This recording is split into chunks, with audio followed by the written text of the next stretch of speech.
Hey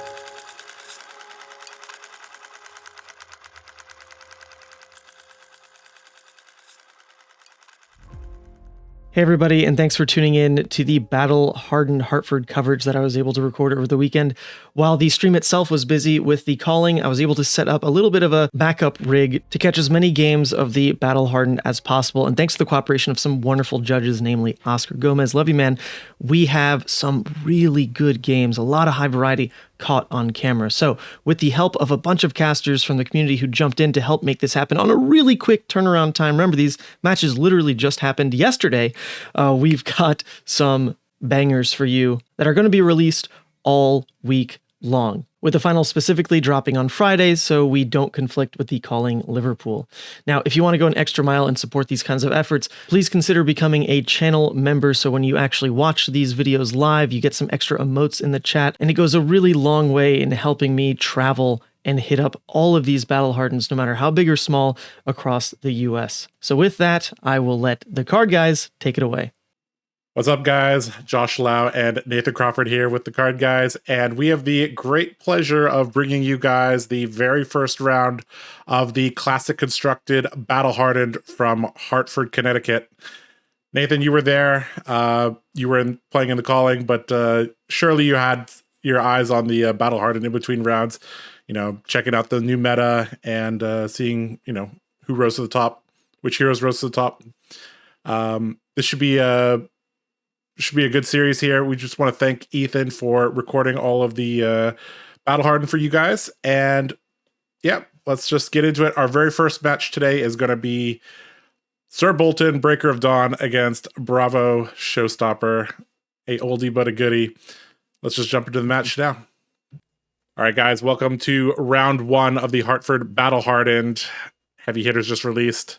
And Nathan, what year is it?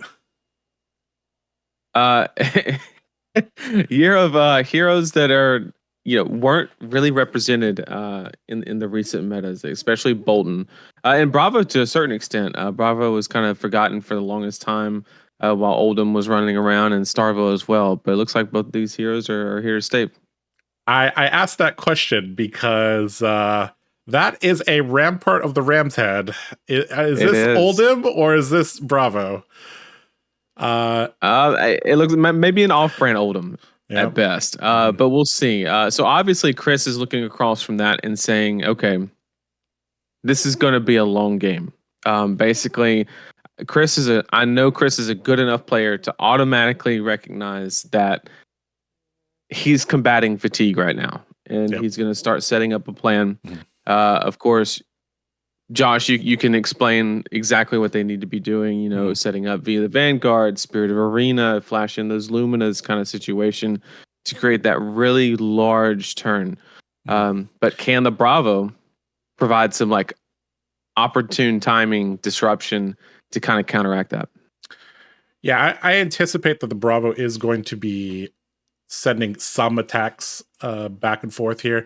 But I guess the main thing we need to look out for is what build or sideboard Chris utilized for this matchup.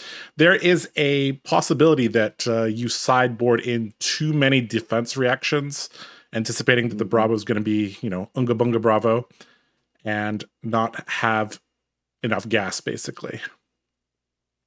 Right. And so we're going to keep a very, very close eye on how many Sync Blows, Fate Foreseens, Reinforced Alliance that Chris is running.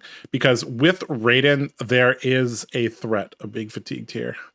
And we're also going to have to keep a very close eye out on Chris's attack reactions, because those are very, very, very, very key here. Courageous Steel Hand, Resounding Courage, and Beacon of Victory, of course, would be the main attack reactions here. But if he has any other ones, we're going to be keeping an eye out for those. Blade Flurry, printed recently in Heavy Hitters, I think pairs very, very excellently with Lumina Ascension. So we're definitely going to keep an eye out for that. Now, you did say that Boltyn has to, you know, is kind of worried about how many attack or defense reactions that he boarded into Bravo, because you didn't know. But Boltyn does have the unique ability to kind of charge those D-reacts and kind of use them as go-again fodder in some cases. Not the case with when Lumina hits, but, we will see. So straight off the rip, you mentioned Rampart, right? So why would a Bravo player utilize a Rampart? There's a couple cards that come to mind. Maybe Staunch Response is like probably the most easiest connection to make, as far as like what goes well with Rampart, what are you using that extra resource. Another one could be Oasis, maybe. He could go as far as Peace of Mind, maybe. I don't anything that's like 2 cost on defense fits well with Rampart. Okay, so a positive thing I'm seeing here is that he is playing Yellow Engulfing Light, and to most people, they're like, Yellow Engulfing Light, what does that tell you, Josh? Well, this tells me that this is a dedicated rated list, probably. Right. That is a card that you basically need to have enough yellow count to turn on Warband, to turn on Beaming Bravado. And, that's a card that you would run in rated lists generally.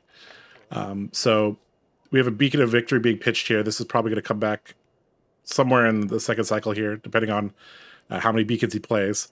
One of the things that I like to keep in mind against fatigue is if I set up a good pitch deck, I might actually not play the Beacon of Victories because that shuffles your deck. So it kind of depends on how Chris has designed his deck. And that we see another card that indicates this is probably a dedicated Raiden build. Valiant Thrust, red. And being met with a Staunch Response. Ooh. And there's both those cards we just mentioned that go well with Rampart. Both Peace of Mind and Staunch Response. Now, hopefully he doesn't rip a Sigil or a D-React on this Ponder token. That'd be very unfortunate for Chris. But we will see. So, step one, Chris has been doing this correctly, as he hasn't blocked with any offensive cards. But I anticipate, just looking at how thick Jonathan's deck is, he's probably over 60 cards here. And, seeing Peace of Mind and Rampart, this is definitely going to be an uphill battle here for Chris, but we'll see if we'll see what he can do here. I'm frankly, I'm a little bit worried already because he hasn't made much headway, and you generally the life total's going in the wrong way. Yeah, the life totals are going in the wrong way here, and you've used a Valiant Thrust. That is generally a good way to start a turn. Okay, so this is a good way to start a turn here. Beacon of Victory, charging a Banneret and a Soul Shield, very, very, very good here, off of a Tunic counter. So we have 5 or 6. And looks like Bravo saying no blocks here, but being met immediately with a blue Staunch here. Covering up 5 on 5.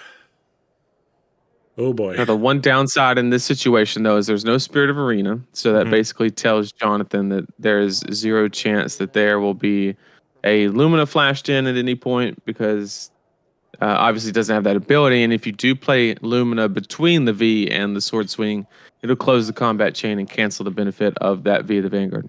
Yep. Exactly. Peace of Mind plus Rampart stopping the Raiden here. One of the things about the new set is that Kasai, there are murmurs that Kasai is a very, very strong deck. So some Bravo players have tuned their deck to include less attack action cards. And Boltyn is kind of got caught by the stray bullets here, so to speak, that it's very, very possible that the Bravo is running less attack action cards. And we have so many staunches and defensive cards here. I've never seen so many D-Reacts. Oh, I mean, this is just... Yep.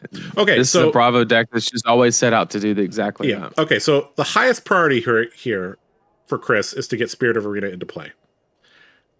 The next thing that he has to do is combine Spirit of Arena, Lumina Ascension, and V of the Vanguard, because you are going to need a double charge V with 2 Luminas to break through here.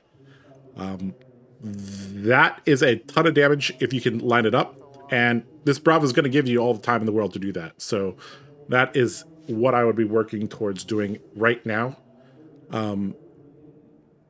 Obviously, if you could include a Bolt of Courage somewhere in there, that would also be good, but that's a little bit tricky to set up.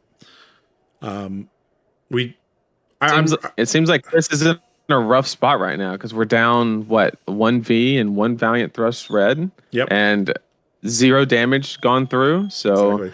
I know Chris is very familiar with these situations, is prioritizing the right cards, but it does look like an uphill battle right now.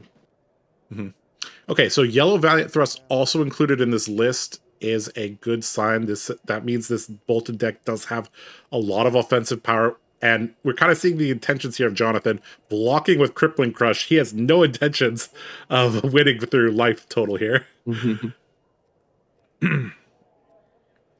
So yeah, the main anti-fatigue things that Bravo has access to is there was a new card that was printed, not Spirit of War, the other one, what's it called, Beckoning Light or something like that. The one that on hit you could put stuff back on the top of your deck. However, that's not a very common card in most Boltyn lists. I'd be surprised if Chris is running it. And we see another red Valiant Thrust entering the bin without touching Jonathan's life total here. And oh boy. I mean, this is a very staunch defense, I would say. Yes. I mean, down 3 power cards and just not getting anything through. So Chris definitely has his work cut out for him here, but if anybody can do it, Chris can. Yeah. So right now, I would actually recommend Chris to set up a pitch deck like immediately, because the density of threats is already quite low. We saw 2 Valiant Thrust reds being used, and Jonathan has just been ripping staunch responses, like using them when they come. So, like, we haven't seen Jonathan pitch a red staunch back into his deck. So, if Chris can set up a pitch deck utilizing the Iron Song versus, that might be a good way to do it. But in order to set up a pitch deck, you literally have to pick up your deck and count it, because that's how precise you have to be with Boltyn. And if he's not picking up his deck, you remember how Bun did it back in the in the days of Chad. You literally have to pick up your deck. You have to pick up your deck right now, count the cards, divide it by 4, and the amount of the amount of perfection from the Boltyn player that is required to beat this is really, really high, but it is possible. Oh, another thing that we haven't talked about yet is the gauntlets here. Chris, knowing the interaction here, that even though the gauntlets are blocking, the Take Flight is still going to get buffed here. That was a Judge Hub question. Courageous Steel Hand here, just being used to push damage here. That is a card that, oh man, so it's a good sign that he has Courageous Steelhead in his list. Let's just put it that way. Yeah. But because like a switch style Boltyn list is gonna struggle real hard against his Bravo list, unless of course they decided to run the combo into Bravo, which is fairly risky. Now this is a dangerous spot here because we got the CNC coming in. Chris obviously has a couple choices here. He could give up the Arsenal, which is unlikely. Throw most of the fridge in 1 card, which is probably the more likely situation, because if he throws 2 cards, presents a little bit of damage, you obviously know he's not going to leak any. But at the same time, you leave yourself vulnerable to having a Spinal Crush or something like that thrown at you the following turn and getting even more cards out of your deck. Kind of like this situation here. So he does have a Courage token here. He is running very low on Soul. That is a little bit concerning, especially considering he had a turn 0 Soul Shield and he had a double charge V. Being this low on Soul is a little dangerous here. So if there are any blue cards in this Boltyn list, it actually becomes easier to set up a pitch deck because you really want this is like super, super advanced stuff, but basically you pitch a blue to activate Warband and pay for a V. And you basically have to do this, like, you basically need all the things to line up properly, and you actually need a blue to combat this. This is why sometimes we've been seeing Boltyn lists including just a couple blue cards. Some people go up to 15, but sometimes you just put in 3 blue take flights just for this specific reason here. So yeah. So Chris is approximately Chris is approximately 1/3 of the way through his deck, if I had to guess. Yep. I don't know exactly how many cards he ran or whatever, and he's done effectively 2 damage because he got the 2 armor on the gloves. Yep. That's about it. And this is one of the things that Chris is a very, very, very talented player. He got second at the Worlds 2 years ago. But if you have not gotten into this situation, I've gotten into this situation many times against Oldham, and you are just playing 4 or 5 card hands each turn, 4 or 5 cards each hand, 4 or 5 card turns each hand, it will not get there. And there might be a little bit of panic here from Chris because he is not pitch stacking a combo to the bottom of his deck. He is just trying to play 4 or 5 card hands each turn here, which is the default. If you've never come across this strategy, you're like, well, Bravo has a lot of attack action cards. I probably could leak, I could create a Steelhead here. I could, via the Vanguard there and get there. But if I had to guess, Jonathan's going to end the game with about 20, 25 life. If Chris doesn't immediately start a pitch stack right now. And historically, this matchup is actually considered pretty Boltyn favored, I would say. Yes.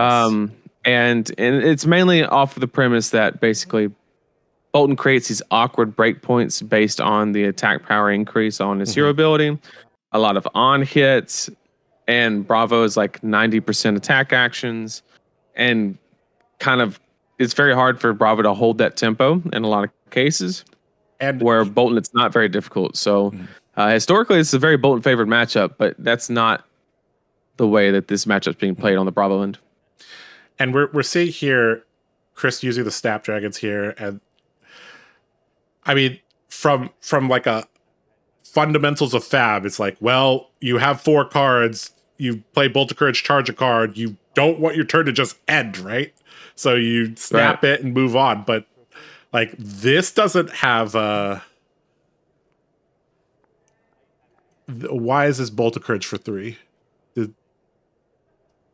This should be for 2. Should be for 2, right? Yeah. Oh, he had a courage token from the he charged the Banneret. Yep. A Banneret, yeah, that's what I meant. Okay, so here we go. Bolting Blade here, and we do see a Sink Below there. So that means Chris's deck does have... So Sink Below is one of those things that can help you set up a pitch deck. But we saw it being pitched here, and that's actually going to mess up his offense at the end of the game here. Ooh, boy. And Jonathan, I mean, he's doing exactly what you need to do, is when Boltyn goes for a Celestial Cataclysm, red Valiant Thrust, Bolting Blade, you meet that with your big D react, don't take any damage. And basically, we're saying textbook Oldham here from Jonathan. Right. Now I got a question for you, Josh. Do you think that every deck in Flesh and Blood has the toolkit to combat this strategy in one way or another? Like, let me give you an example first. Like, sure. When Life Gain Oldham came out, it kind of pushed me to look at like Rites of Replenishment, and there was always Evergreen for Briar and things like that. And some decks just have like board state for Dromai. Like, there's a way around this kind of situation. But a lot of decks, I'm not entirely sure, just have the ability to overcome this. This comes down to basically guessing incorrectly here. We said, with Tenacity being pitched here, that could be useful later. Tenacity basically acting as extra copies of Valiant Thrust here, considering that Bravo's blocking so much. But getting back to the thing that you were the question that you asked, I think if we talk about sideboard slots, yes, most decks can get to a decent position if they know that they're going to play against fatigue, that they can construct a deck that is decent. However, there's a lot of opportunity cost to doing so. One of the great things about Rite of Replenishment is that there was no opportunity cost to including an anti-fatigue loop. Boltyn, if you include cards like Remembrance, like that could get real awkward very quick. Right. And the fact that Boltyn generally has to maintain two strategies, or it is split between Sabers and Raiden here, also makes the power of the deck a little bit lower. So we do see this Illuminate hitting here, and First Blood.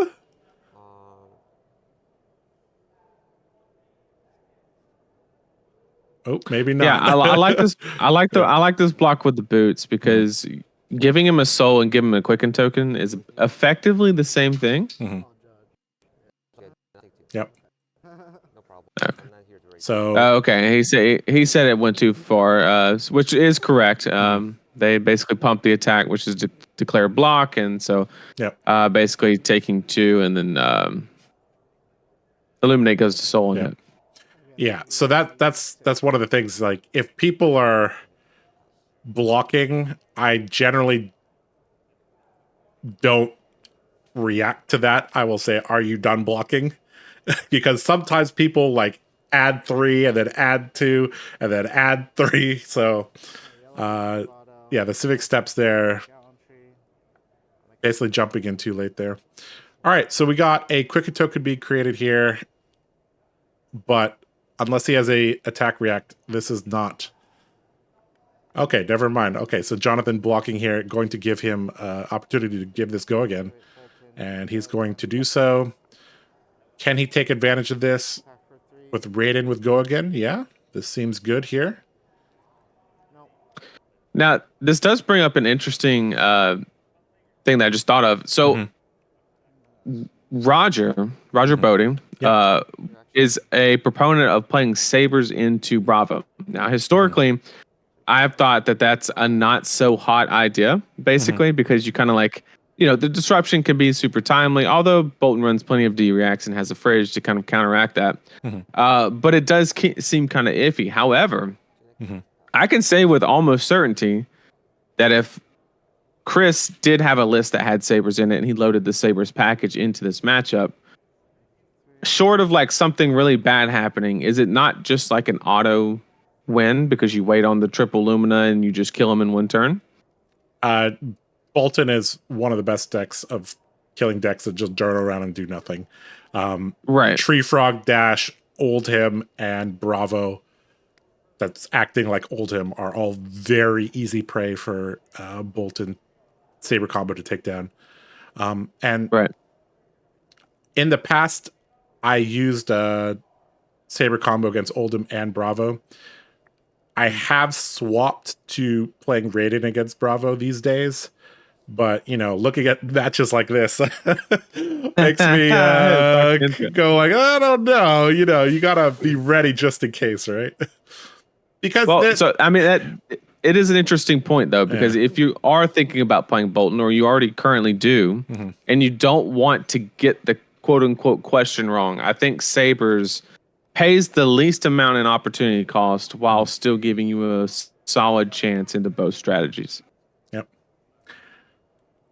The only thing that you have to do here, or have to do as the Saber combo Boltyn, would be to fake a combo once in a while, because they're not going to kill you in time unless they're literally Unga Bunga, Zealous Belting, Rousey Ancients, Bravo, before you actually combo off. So you basically have to fake combo a couple times, basically draw out a CNC from Arsenal, draw out a Spinal Crush from Arsenal, stuff like that, because they probably will be saving something in arsenal, basically. So, and well, Chris, I think thinking about, am I actually pitching this Think Below to? Okay, looks like he is. Okay, to play a Banneret of Gallantry, and that is the look of a very dejected man. Yeah. Oh man. Yeah.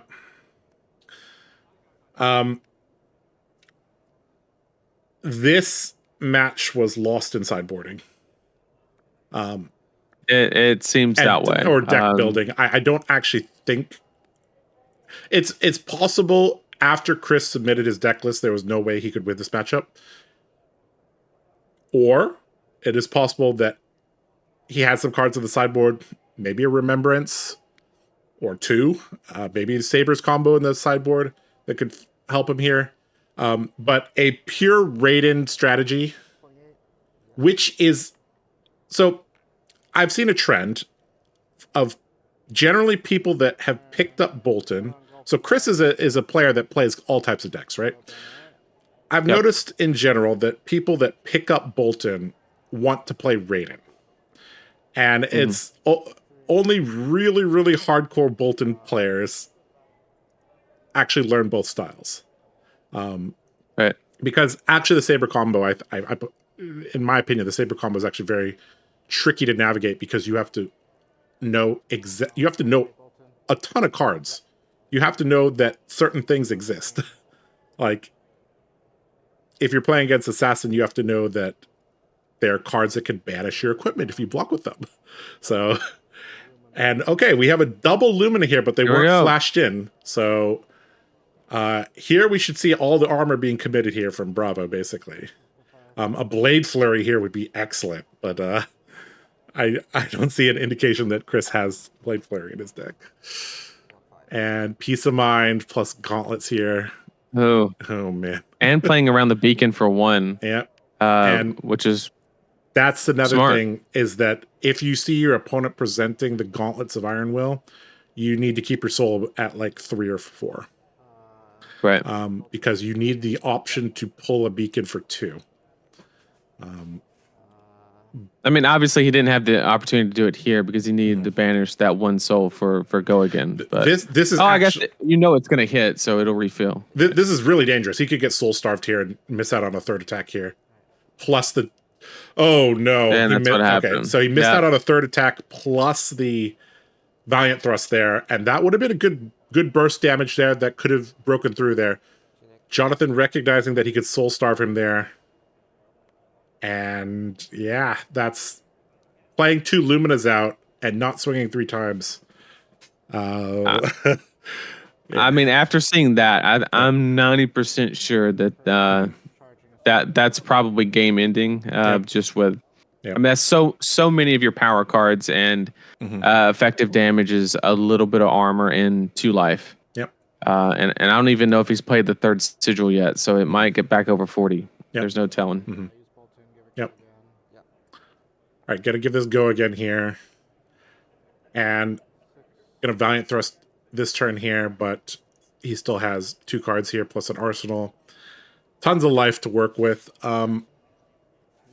So yeah, I guess this just comes down to number 1 priority has to be get Spirit of Arena in play. Number 2 priority, set up a pitch stack with V and double Lumina. And track very carefully if they pitch stack attacks or non-attacks that will meet up with your V double Lumina turn, basically. And then work on wearing their armor down before that happens. And even then, if you do all that, I don't even know if you could get there. But that is the theoretical best thing that you can do. I'm with this many staunches and everything, I'm 90% sure that with the 60 that he presented, or however many Chris presented, I don't think there's a win con. I truly believe that. Even if you could, from the very first turn, you could stack your deck every single card all the way down, and even like stack your well, maybe if you stacked your opponent's deck, Remembrance in the Bravo deck here.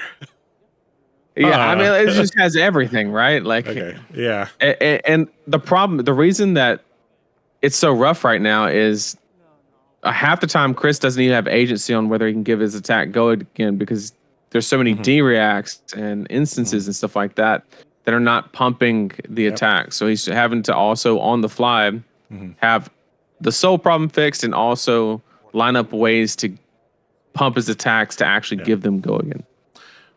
So one of the key things to pitch stacking is that beautiful Dorinthia card that is sitting on the field.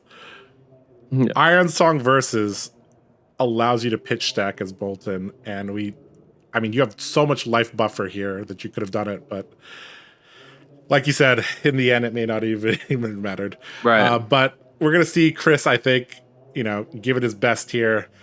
Moral victory if he could get this Bravo below 20. We have a V in hand here, so this is we haven't seen Spirit of Rita either. I'm wondering where it is. So if you don't see Spirit in like the first 3-4 turns, you're gonna have to tutor it out with Beacon, basically. Which means you basically have to be going soul positive quite often. And the best way to go soul positive is to play Take Flight or play a vanilla 0-cost charge card and don't give it go again. Right. Of course, that sounds awful. You're like, well, Josh, if you're not, you said don't block with any of your cards. And if you're just setting Bolt of Courage and charging a card, you're wasting 2 cards. Well, it's like, okay, against Fatigue, a lot of the heuristics change. It's fine to waste 2 cards. You're not even wasting 2 cards. You're going to have Iron Song Versus to set up a pitch deck. And okay, so we see Iron Song Versus being used here for the pitch deck here. But unfortunately, having to pay for V here. So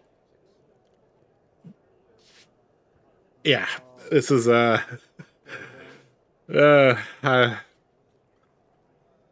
Yeah. This is. I think Chris is starting to see the writing on the wall. Yeah. Yep. Another remembrance being pitched here. I mean, that's triple remembrance. I mean, do you even need remembrances, Bravo? I wouldn't put them in against. Great question. I wouldn't put them in personally against Boltyn if you're trying to fatigue them, because the rated deck actually runs out of cards fairly quickly. If you have this many Stalches, I don't think you need the remembrance here. And we might have the boots being blocked here. Looks like he's just going to let this hit, knowing that he can't give this go again. So who cares if you draw off of Bolt? And it looks like Chris has already decided what he's arsenaling. So okay. Well, he already has a card in arsenal. So yeah. Okay. Yep. Back to Bravo. Bravo's just going to pass the turn. And another thing that I think Chris should have done is block with the Warband somewhat soonish, because you never know when you're going to need it to bail you out. And like I said, Warband is significantly better if you have just a couple copies of blues in your deck. But because you could pay for Valiant Thrust via the Vanguard, Take Flight, etc.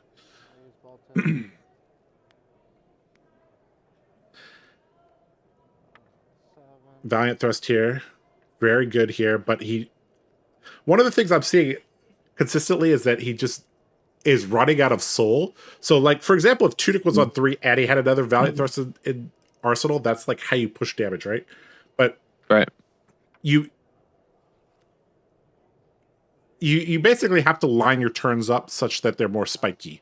So that means building up soul and then expending soul on like a 4-wide turn. That's really the key here.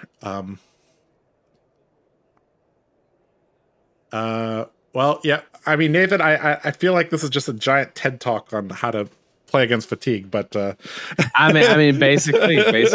I mean, and that's part of the woes of picking a weapon or a hero that is using a weapon that has what I like to refer to as like the final state, right? The final state in like a fatigue situation is like if you're down to your last card, what can you do, right?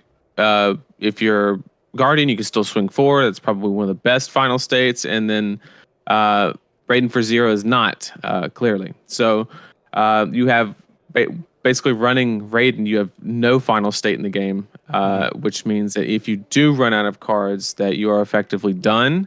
Whereas if you build enough life disparity, get down to one card, and you actually have a weapon, and there is a card disparity, you can actually get there. Would that change this matchup? Not at all, because the Bravo has 3 remembrances that haven't even been played. So I don't think that would even help, but that is just something to consider if you're approaching these fatigue matchups. Okay, I've actually found something new to talk about here. So double charging a V is not how you want to combat against fatigue, because double charging V is actually better for the soul, lower for your damage. The highest damage is when you single charge a V. The downside is you have to have soul prepared ahead of time to go wide. So Chris has double charged his V twice, I think, this game. Correct. And that is incorrect against fatigue. Well, his Boltyn Blade is great. Boltyn Blade. Sure. This is why you run blues as well. You could have paid for the V and the Boltyn Blade, but I mean, Boltyn Blade is a card that I guess that makes sense if you're trying to V double charge into Boltyn Blade, but in general, single charging V is more damage output. And we see him spreading out his cards there. I think he has like 5 cards left. Well, so he's getting close 10 effective cards. He is getting close to getting with the 20, so you know. But still, most of the fridge left. Only 3 block missing. And so looks like we see a concession from Chris. Yep. All right. So, well, Jonathan, I mean, well played from him. We didn't see any defensive mistakes there. He knew what he wanted to do with his deck, and he did it. So, all right. I guess that'll wrap up things from us. This has been Josh Lau and Nathan Crawford with the Card Guys. Any final thoughts, Nathan? I mean, that one just seems like, kind of like the opportunity cost on like having to side a certain way and kind of like getting it wrong is a good example. Kind of reminds me of like the chain situation back in the day. You didn't know who was trying to fatigue you, who was trying to race you, and you just had to guess. And then if you're correct, your prize is to play a fair game. And we just see a situation like that go south, basically. Jonathan played very good defensively, kind of knew what to expect in certain situations with his blocks. Yeah. All right. Well, that was round 1 of the Battle Hardened in Hartford. Nathan and I will be back a couple rounds later to bring you guys another game. Just quick shout out to the Card Guys and to the Card Guys sponsors. Thanks for sending the team to Hartford. Thank you to Fabric.gg, Dragon Shield, and Magnolia Gaming. Anyways, we'll catch you guys a couple rounds later. See ya. Hey, welcome everybody to the Battle Hardened Hartford. This is round 2 being presented to you by myself, Naeed, your co-host. I'm here shortly after the Calling Hartford, which both Yanji and myself played at. Yanji placed slightly harder than I did, and by slightly I mean he made it way through day 1 with an undefeated record into day 2 and then made top 8. Yanji, how are you feeling after the results of the Calling Hartford? I'm feeling like I'm back to my washed up self and ready to take on the casting challenge in the microphone booth where I belong. Nice, man. Definitely feel you there. That's why we get the mic. It's our consolation prize from Ethan, who's doing a great job just putting together all this footage. Are you ready to hop into round 2, Yanji? Yeah, I'm ready.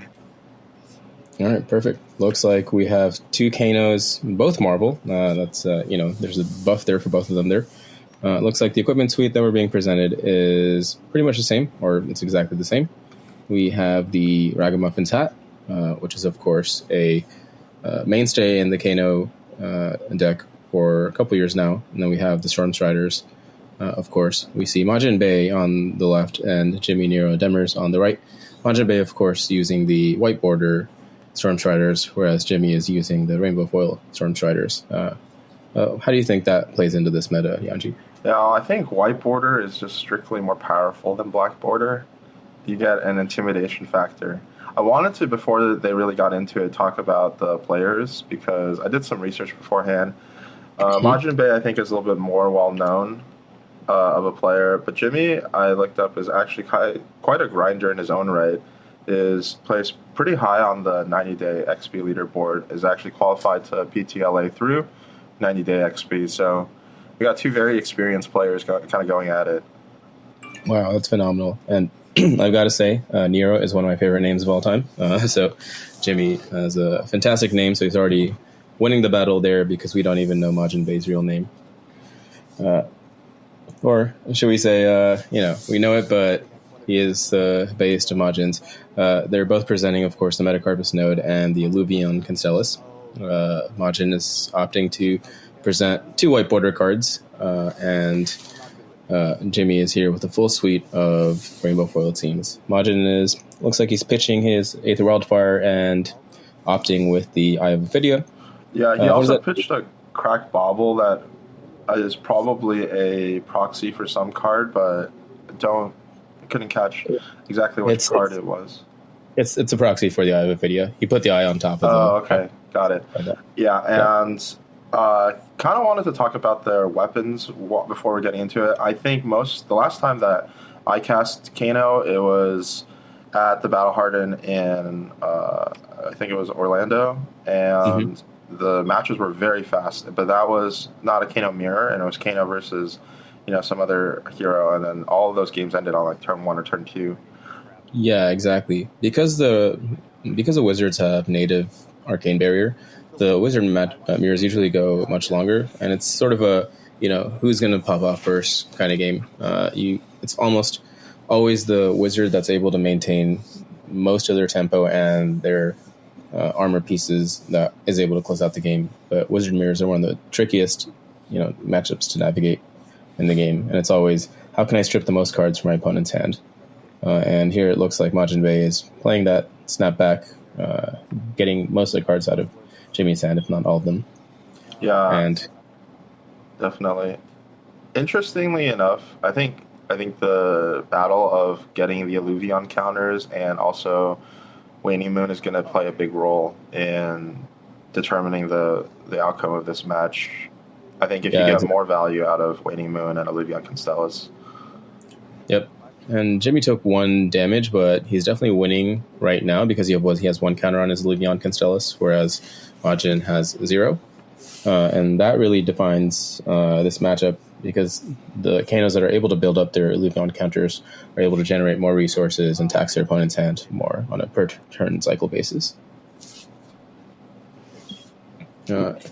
It is tricky to tell if you're the observer whose turn it is.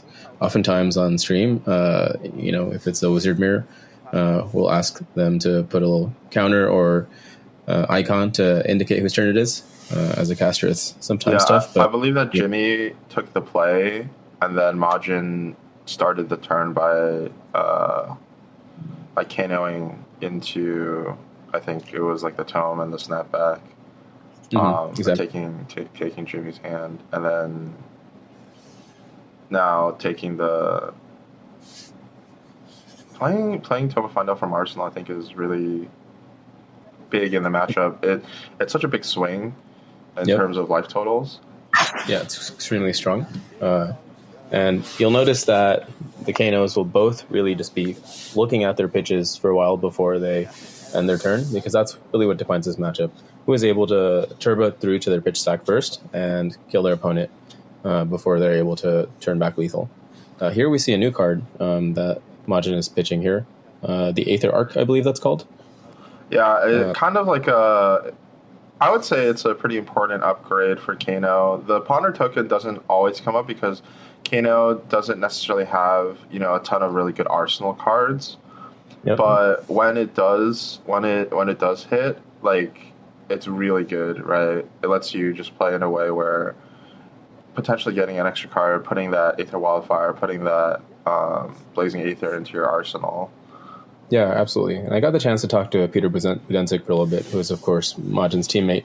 And he mentioned that, while Aether Arc is a direct upgrade to Zap and some of the other Aether Blue 1 damage cards, the Ponder token almost never matters because you always have your important card in your arsenal. Yeah. However, we never really talked about the Wizard Mirror. I'm going to go out to say that Aether Arc is probably pretty relevant in the Wizard Mirror because you're not always arsenaling the payoff card. You're looking to go through your pitch, and then eventually when you're about to reach your pitch, that's when you want to set up and try to present a board state that is very difficult for your opponent to deal with. Yeah, and let's talk about, because we've already seen both players pitch a lot of their reds. I wanted to talk for a second about one of the things that kind of matters a lot in this matchup. So Majin does have the tempo advantage over Jimmy, already chipping down 8 life, but I think a lot of it comes down to the texture of the hands that you're drawing. If you draw hands with a lot of blues, it's usually going to be a lot better for you. And then when you draw a hand that has a lot of reds, then it's like quite a bit worse. Yeah, exactly. Both players seem to be pitching this Aether Wildfire. I know a lot of really good Kanos, and a lot of them just opt to not play this card at all. Do you know why that is, Yanji? Yeah, I mean, going for Aether Wildfire, I think it's like pretty powerful, but it, like, when it does work, but you kind of need your opponent to be going all in and like using their hand on the turns that they can kind of prevent it. It's like you need to use your Storm Striders or your Hat to kind of like set it off, and it's like a little bit less reliable. You're on average going to be playing more for a value-oriented game, trying to use like Waning Moon on your opponent's turn or something like that. Whenever you get an extra point out of it. Yeah, exactly. And as well, Aether Wildfire is one of the riskiest cards to play in the mirror because it deals 4 arcane, but it says that when it's played during your opponent's turn, all action card effects that deal arcane are dealt that much damage plus X. That means your opponent's damaging cards are also amplified by the amount of damage that you deal to them. And so a lot of times in the Kano mirror, if one player presents Aether Wildfire, a lot of times the other player will calculate how much damage they can take to return back lethal by exponential amounts because that Aether Wildfire was played. Yeah, we just had a brief interchange between the players. Majin's trying to look out for us, saying don't put like the banish on the chain.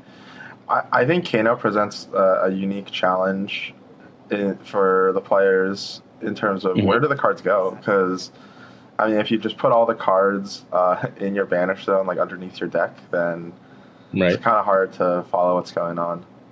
But also, presenting them on the chain, like, are they being played? Are they just banished?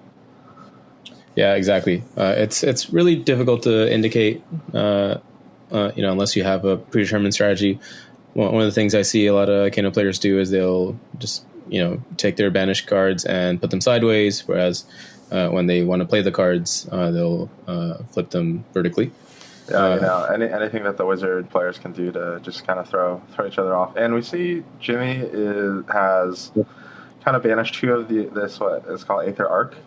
Yeah, double Aether Arc. Yeah, double Aether Arc. And so I think both players. I think last turn Majin had banished 2 blue prognosticates.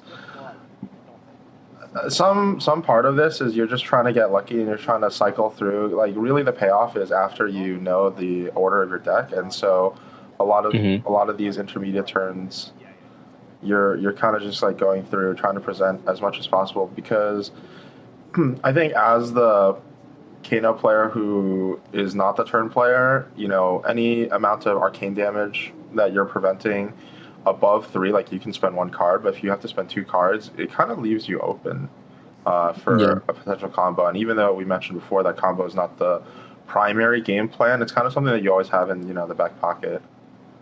Yeah, for sure. And Jimmy's choosing not to arsenal, even despite having 2 cards in his hand. Yeah, perhaps he didn't want to get stuck with a card that he had to play out. Maybe he has a handful of blues.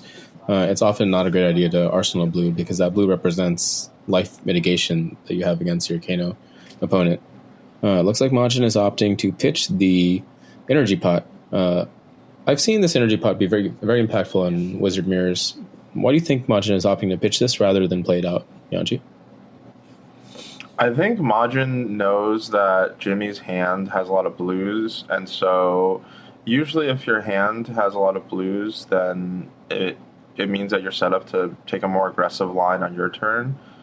And so I think despite the fact that Energy Potion is very impactful when you play it, I think he just wanted to strip some cards.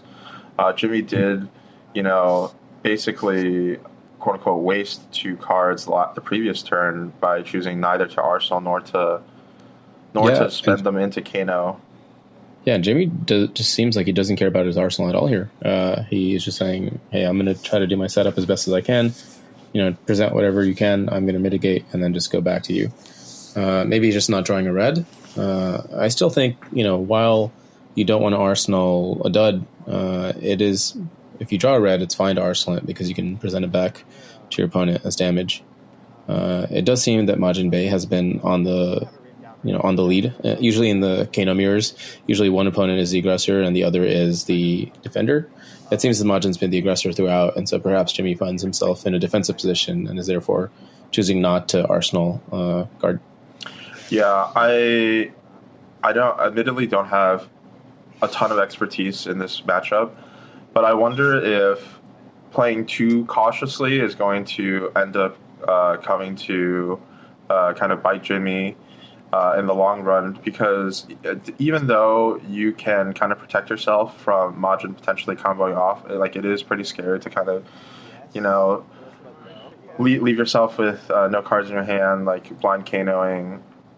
You're also at the same time not kind of advancing yourself towards your pitch stack as quickly as possible. If you end up with 2 cards in your hand, you're only digging into your deck, 2 cards as opposed to digging through 4 cards. Yes, absolutely. And although Jamie is up 3 counters on his Luvion Constellus, he is down 9 life. And, while we said that life doesn't matter as much in the beginning, Anji, life definitely does matter because, it just drastically reduces the amount of resources that the attacking Kano needs to generate to present lethal. And right now, Jimmy is at 23, and I don't know how much you know about Kano, but 32 is usually the point at which you start to feel unsafe if you're not a wizard in this matchup. Of course, Jimmy is a much more experienced, wizard player than I am, and so he probably knows, how much he can, sandbag, so to say. But I'm feeling a little afraid for him right now, Yanji. Yeah, but I think on the flip side, because 32 is kind of like a kill range, even though, Jimmy has a disadvantage in the life, we already saw that Majin pitch a lot of combo pieces. I believe he's pitched 1 or 2 Blazing Aethers, pitching another Blazing Aether, pitching the Aether Wildfire. So his potential to combo, I think, is actually lower than Jimmy's. I believe I've only seen Jimmy pitch 1 or 2 red combo pieces, and Jimmy does have the Energy Potion set up.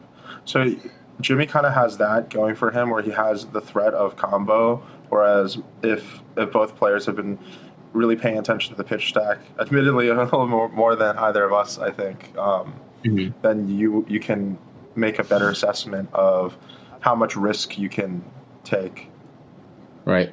Typically, though, it's the Kano that gets faster into their pitch stack that ends up winning. Majin has just been, aggressively going through his cards and pitching his combo pieces. Usually, this matchup is won by the Kano that is able to pitch, multiple combo pieces, and some of the combo pieces here in this mirror are draw cards.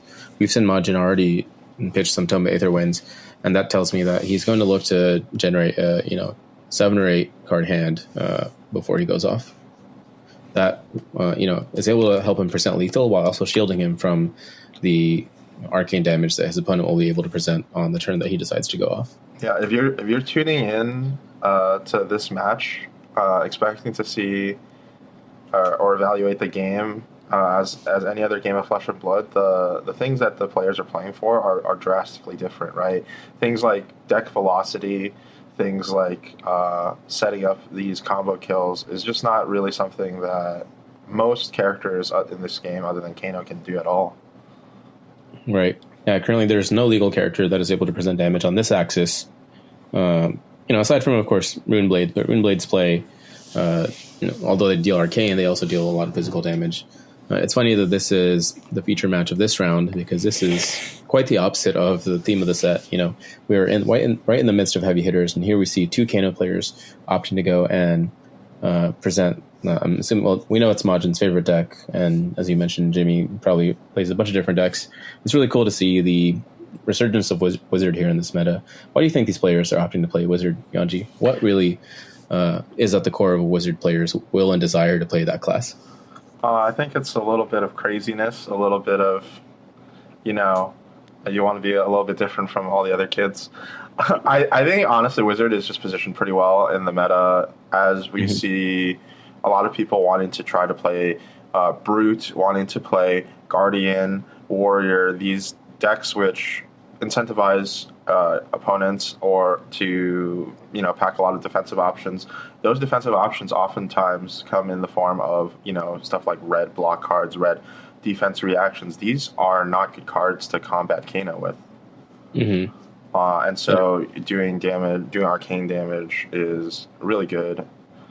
I wanted to talk about one difference in the two players' playstyles that I noticed before they get too far deep. I think we've seen multiple instances where Jimmy is choosing to take a more passive defensive approach, and as such, he has been kind of like racking up Alluvion Constellas counters, and he has been kind of using them also pretty liberally. For example, throwing the Aether Flare, using the Alluvion Constellas to throw the Waning Moon despite having 2 resources floating.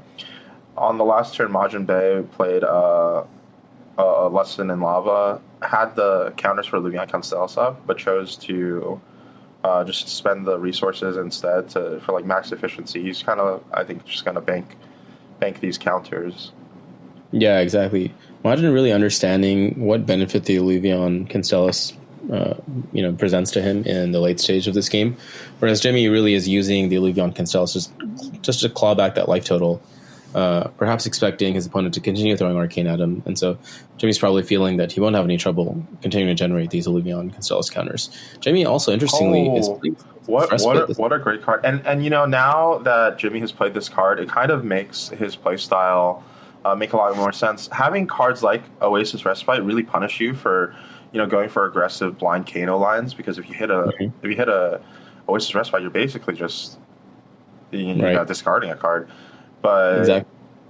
I think that is actually a huge tempo swing in Jimmy's favor. Right. He was not only able to cast that Oasis to mitigate all the damage from that spell that Majin cast, but he was also able to gain a life. And, as we mentioned, life is very important in this matchup.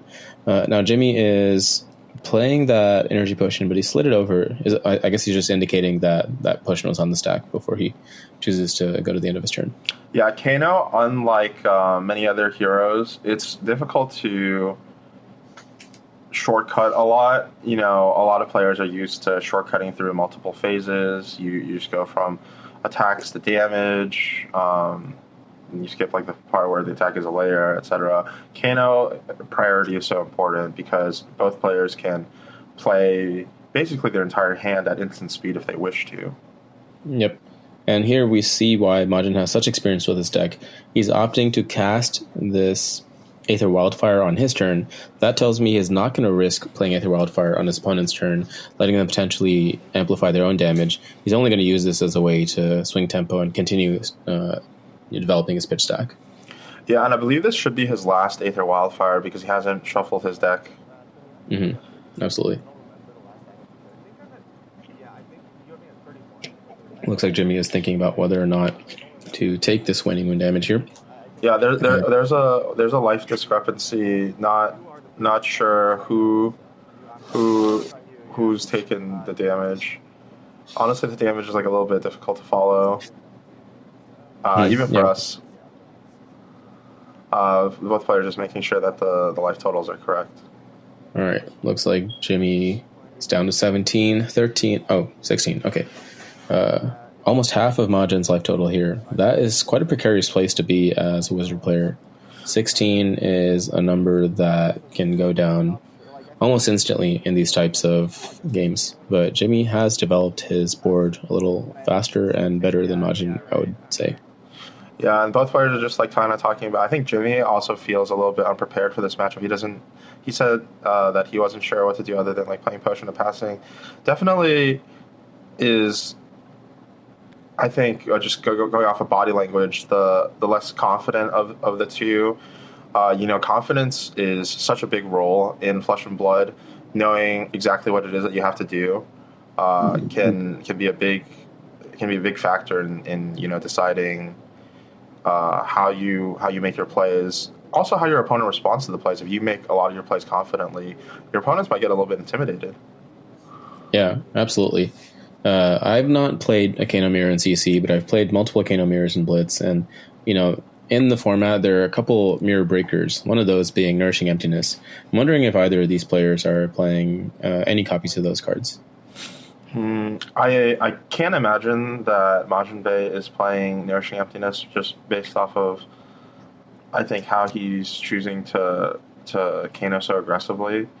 Mm-hmm. Jimmy potentially could be opting to go for like a more defensive style, waiting until he draws that card. Yeah, Majin recognizing that he is the aggressor in this matchup, and so he has the ability to aggressively Kano as much as he wants, without really being punished here. Although the amount of energy potions that Jimmy has been able to rack up on his side of the board tells me that Majin should perhaps play with a little bit more caution, but he's of course the Kano expert here and knows what his limits are. And, there's never a turn where he's going without holding a card in hand. And really that is the, indicator of the expert Kano player. Yeah, there's some mind games involved as well, because if you're holding a card in your hand, if it's a blue card, then you usually don't really want to arsenal that card. But it is like the card that's going to kind of save you if the other person decides to try to go off. Oftentimes they're going to be worried about playing around a blue or such. So right. Sometimes you can get a little bit of value just like holding like a red at the end.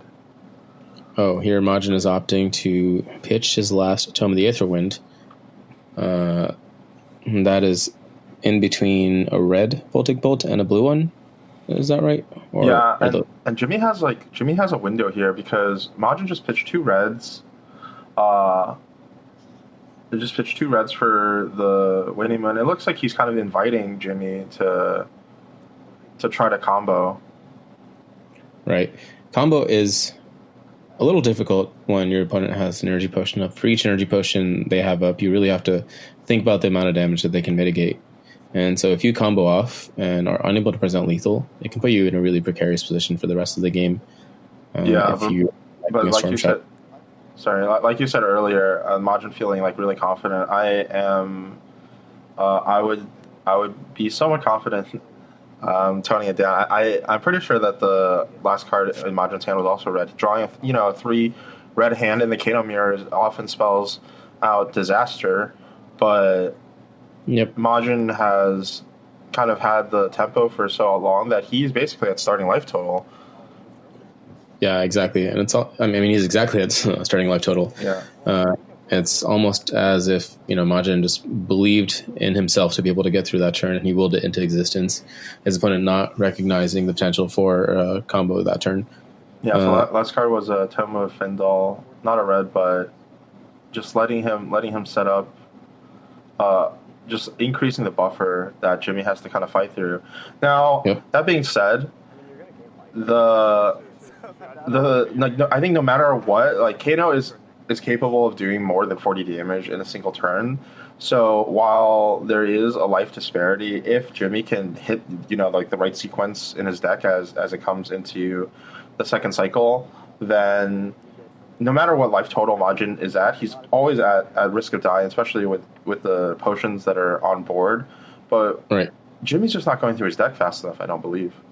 Right. Yeah, while life is a resource, you can never count any Kano player out, even if they're at 1 life. This hero just has such amazing potential to, eke out crazy amounts of damage out of nowhere.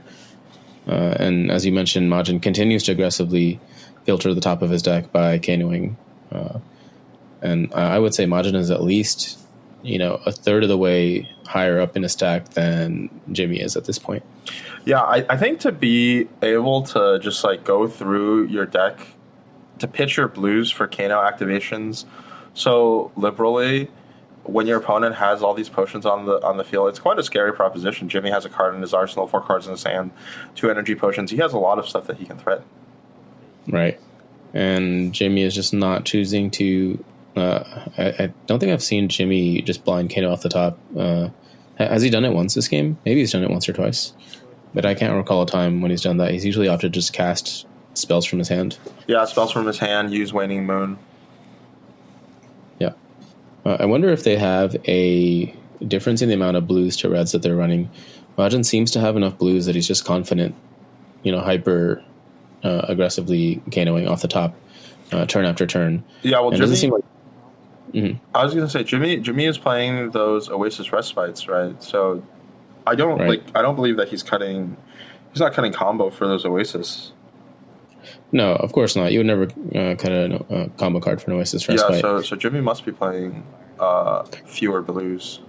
But at the same time, even if you are playing 3 extra non-attack actions than your opponent is, you should still be able to look at the top of your deck every now and then. Majin, you can see him just look at the top of his deck. It's a blue 1 damage spell. He just plays it or lets it fizzle and then moves on. It's not the end of the world if you just discard a card, because your goal here is, of course, to get to the bottom of your deck faster than your opponent can. Yeah, so I think Jimmy, with a full grip now, feels pretty confident and kind of going for a line. That's a very interesting place to play your banish. That's usually the place where a lot of light players choose to indicate their soul. So I'm interested to learn more about Jimmy's setup here. Oh, double Gaze the Ages. He can now opt twice, responding to one gaze with the other, returning them both to hand, if he chooses to do so. Yeah. Jimmy has banished 2 Gaze the Ages. Gaze the Ages is a pretty interesting card, which lets you put it back in your hand if you have cast a wizard card. Now, I can't quite remember. Do you know? Because I know that there's some interaction. So, for example, Chain Lightning checks upon resolution whether or not you've played another wizard spell. Yep. Yeah, so Gaze the Ages, if you played any other non-attack, when it resolves, it will return to your hand. And so if you play Gaze the Ages, and then you respond with the other Gaze the Ages, each Gaze the Ages will check that you've played another non-attack action, exactly as Jamie is doing here. And both these Gazes are going to return to his hand once they resolve. Yeah, so both players kind of just going over it. Majin with a little cheeky, he's like, I wasn't going to tell you, just outright, but, he asked about it. Yeah, so Gaze the Ages, like Chain Lightning, checks upon resolution, but it only checks if you've played the wizard. It doesn't have to resolve. So if you cast both as instants, the first one that resolves will see that you have played the other one. Yeah, most of these cards look for play, usually never check for resolution. Play is the operative word here, and play is indicated by the moment that you activate that card and put it into the stack. Upon resolution, each of the gazes is able to see one another and return back to the hand. So Jimmy hit a Lesson in Lava off of this. Also choosing to opt a card to the bottom. Not quite sure what that is. Potentially it could have been a blue. So he's looking for a way to pressure Majin's hands. Right. I wonder whether Jimmy is looking to bluff some damage here. Usually, if you are pitch stacking like you're supposed to, you wouldn't ever ruin your pitch stack at this point just to be able to get that damage through. Of course, do you have to search and shuffle for Lesson in Lava? You can opt to decline. Yep. Exactly. Now, knowing this, Majin might not take this card as seriously, as he probably knows that Jimmy is not anywhere near his pitch stack. And so if Jimmy here chooses to, search for his deck, he will be way far behind than he was going into this turn. Yeah, Jimmy's just saying he's thinking about whether or not he wants to search. He's kind of, I think, scared of the fact that Majin just let him do the damage with the Lesson in Lava. I mean, the best card usually to pick off of Lesson in Lava, at least in the early game, should be, I believe, Tome of the Aetherwind. Absolutely. Jimmy here recognizing that he should not activate the search ability of Lessons in Lava, lest you choose to lose the game instantly on the spot. He goes and declines his search and is now presenting some Waning Moon damage. Majin, of course, will block that Waning Moon. Majin saying, hey, do you want to search for Lessons in Lava? I know you want to. Let's see how well-versed you are in this Kano mirror.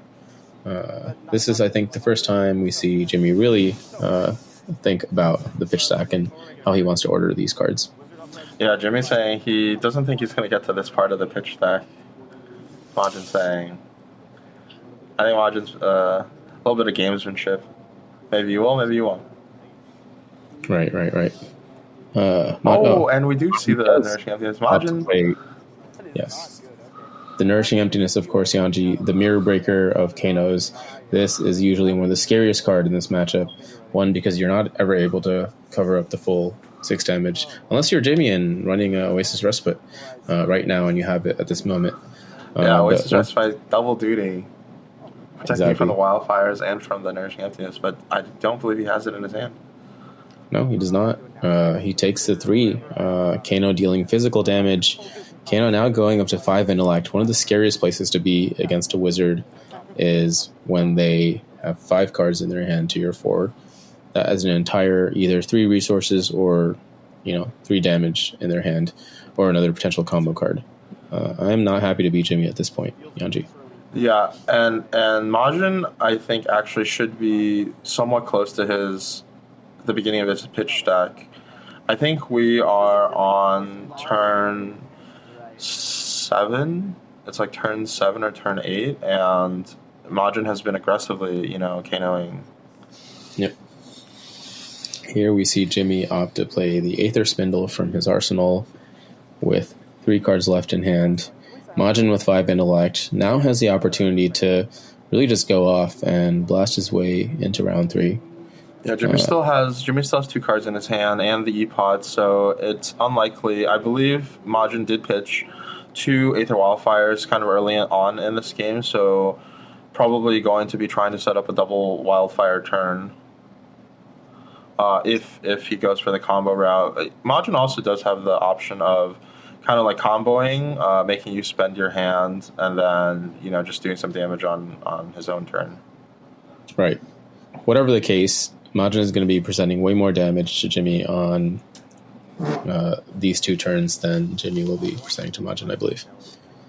Majin at 4 on his Luvion Constellus, crucially, while Jimmy is at 1.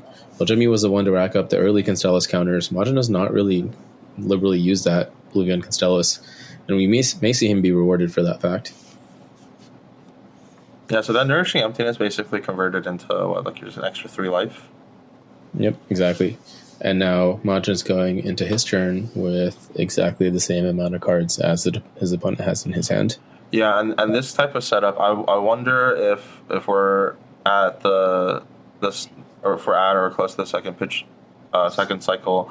One of the common play patterns that Kano will want to do against any opponent that is, submitting Arcane Barrier is you kind of dump your whole hand on your turn in order to strip cards from your opponent, so that when they go to their turn, they're not going to have defenses up for your more powerful like the Wildfire cards like that. Right. Here we see Majin cash his blue into an energy pot off the top. That tells me he's likely not going to go off this turn, but he is evening the board state with his opponent. 2 things are important in this matchup. One is the ability to return to your pitch faster than your opponent, and the other is the board state that you have. He still has 3 cards in his hand. The card in his arsenal probably he's going to be holding on to, but he still has 3 cards in his hand, and so far he's just been, I think, probing at Jimmy to see what his response is going to be. He hasn't used his action point yet. Exactly, he still has an action point. Jimmy paying 2 into the Waning Moon. Now Majin has the ability to think. One of the reasons that Nourishing Emptiness is the mirror breaker is exactly what you're seeing here, Yanji. Majin is able to aggressively play cards, whereas Jimmy now is going to be wasting resources on his opponent's turn. Then when it's his turn, Jimmy would be stuck with very few cards in his hand. That's not the place that you ever want to be as a Kano player. Majin playing the snapback Majin playing the Gaze the Ages, responding with Snapback. The Snapback will attempt to deal 3, and then Gaze will return back to hand, giving Majin. Yeah, I think Snapback is also a difference between like the two lists. And probably that's like where I think Majin has Snapbacks, and then Jimmy has the Oasis Respites. Right. Snapback is one of the most important cards in this mirror, I believe. One of the reasons Kano mirrors are not nearly as degenerate as in CC and Blitz is because that card was banned a very long time ago. Yeah, can you just speak a little bit on the use cases for Snapback and why it's pretty good? Yeah, because for Kano to be able to play at instant speed, right, he has to spend one entire card to be able to look at the top of his deck, and that may or may not even be the card that he wants. However, what Snapback does is it allows him at least 3 or up to 9 copies to be able to play at instant speed directly from his hand. And when Kano plays cards like Aether Wildfire or the other Aether card, Aether Flare, this Snapback presents with one card up to 6 or more damage, depending on how his opponent chooses to navigate it. And so in the Wizard Mirror, when there's Aether Wildfires running around, Snapback can present instant lethal if your opponent plays a Aether Wildfire and has done significant amount of damage to you. So say your opponent has played Aether Wildfire, you let that resolve, take 4 damage, they play another card, you take however much damage. That Snapback will amplify all the damage that you've taken, and so it's kind of like a counter to just the Wizard combo. Majin, of course, presenting the Aether Wildfires on his turn, recognizing that he never wants to get into a position where his opponent can instant lethal him after he's dealt amplifying damage on his opponent's turn. Is that the Wildfire that he pitched at the very beginning of the game? Yeah, exactly. I believe Majin is exactly at his pitch stack now, so he knows what his next several turns are going to be. Kano players also have to double duty as accountants, keeping a good track of everything that's kind of been going on. And I think this is going to be kind of the pivot point for Jimmy. Majin. Jimmy has one card in hand, and he is putting a draw 2 effect on the stack. Majin, his Eye of Phidia is back. Now we know for sure he's at his pitch. Majin now clearly sees blood on his hands, blood in pure sight. With an extra 3 cards over on his opponent, I can't imagine that this turn ends with Jimmy surviving.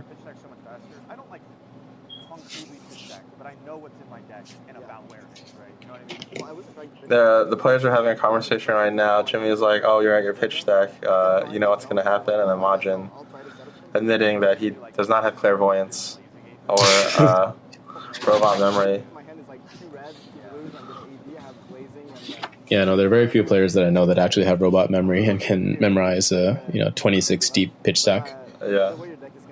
Of course, a lot of it also comes to intuition. Majin Bey has played this deck so much that a lot of it has just become second nature at this point, I would imagine. Yeah, and we see the Eye of Phidia opt showed the Gaze the Ages and also the Blazing Aether.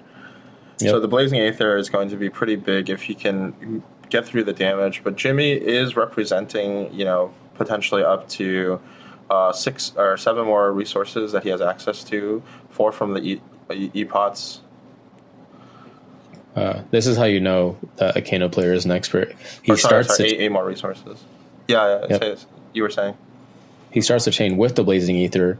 That means Majin knows that this is a turn where he's going to deal damage, whether or not Jimmy likes it or not.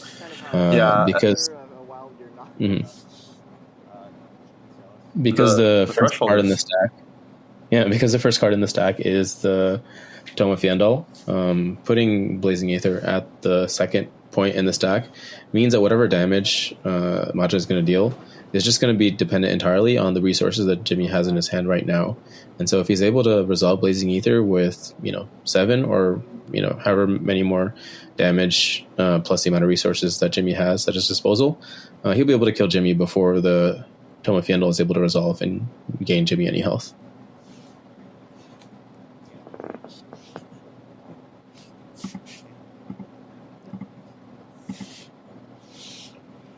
Of course, every time that Jimmy goes to pitch for Arcane, he'll be reducing the size of his hand, and so some of that health will probably be a moot point to begin with. At minimum, if Jimmy is able to survive through this long chain that we're seeing, he's going to gain 2 health, and that's something to be happy about. Yeah, and Majin has found the Aether Wildfire on top of his deck. Of course, he can buff it with the Metacarpus nodes for 5 total damage, but Jimmy does have access to AB4 and will be able to prevent all but one of it. Having both Blazing Aethers able to be played is quite a big deal, though. I don't believe that Wildfire is going to get applied to the first Blazing Aether that was played at the start of all of this, but it will apply to the second Blazing Aether. Aether Wildfire, wasn't that played on the previous turn, though? No, he has an Aether Wildfire in his opt right now off the Gaze the Ages. Oh, he has it in his opt. Got it. Yeah, that's a tough choice. If you play that Aether Wildfire and you've already dealt Nexus damage, Jimmy still has resources on the board. If he knows the top card of his deck, he can instant out an arcane damage spell and deal amplifying damage to Majin before the last point of damage on Majin's stack is able to resolve. That's why, as a Kano player playing Aether Wildfire, you often have to be able to present lethal twice on a single turn, or else you risk your opponent, utilizing your own Aether Wildfire damage to be able to deal damage back at you. Yeah, and Jimmy is choosing to pop his energy potion in response to Majin Bey activating the Ragamuffins hat. I believe this is because Jimmy believes that Majin has a red in his hand, so he can't really activate Metacarpus nodes for value. But the downside is that Jimmy has access to basically 2 fewer resources to prevent the damage on the Aether Wildfire. Exactly. Majin playing this expertly, that precarious position I just mentioned earlier, Yanji, of having the Aether Wildfire be responded to by energy potions or resources is exactly what Majin Bey has right now outplayed. There are 3 energy potions on the stack, with Aether Wildfire being the first one to resolve. So that means that right now what we're seeing is another start of a lethal chain. Majin Bey believes that after this Aether Wildfire resolves, he'll be able to present more damage to Jimmy that will result in lethal before Jimmy will be able to regain his resources. And so I don't believe we're ever going to see the end of the stack. We're probably going to go to Aether Wildfire. That'll resolve. Majin will play another card or 2, and that will probably result in lethal. I think Majin only has to play one more card because he's already done damage with the 3 damage with the Waning Moon. Yep. So the Blazing Aether is coming in for 3. The second one is going to be coming in for 6.